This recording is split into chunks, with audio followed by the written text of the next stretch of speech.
இத்தனை நாள் நோன்பிருந்ததன் பலனாக கண்ணன் அருள் என்னும் பலனை அளித்துவிட்டான். இனி அடியார்கள் அடையும் ஆனந்தம் எப்படிப்பட்டதாக இருக்கும் என்று ஆண்டாள் கற்பனை செய்கிறாள். கூடாரை வெல்லும் சீர்கோவிந்தா,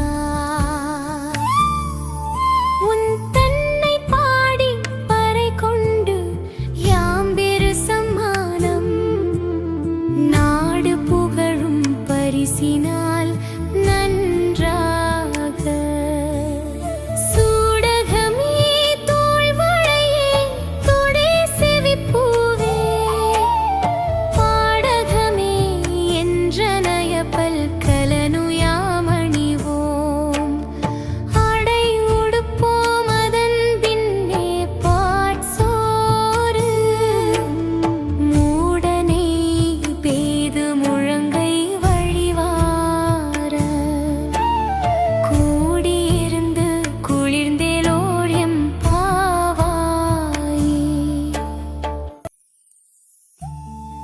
உன் அருளை ஏற்க மறுப்பவர்களையும் தன் திருவருளால் வென்று தன் வசப்படுத்திக் கொள்ளும் புகழினையுடைய கோவிந்தனே, உன்னை புகழ்ந்து பாடி நீ தந்த அருள் என்னும் பரிசை நாங்கள் பெற்றுவிட்டோம். நாடே புகழும்படியான மிகவும் சிறப்பு வாய்ந்த அந்த பரிசினால் நாங்கள் அடையும் ஆனந்தம் என்ன தெரியுமா? அழகிய வளையல்களும், தோளில் அணியும் வாகு வளையல்களும், காதில் அணியும் தோடுகளும், செவியில் சூடும் பூக்களும், காலில் அணியும் பாடகங்களும் என்று சொல்லத்தக்க பல வகையான ஆபரணங்களை நாங்கள் இப்போது ஆனந்தத்துடன் அணிந்து கொள்வோம். புதிய பட்டு ஆடைகளை உடுத்துவோம்.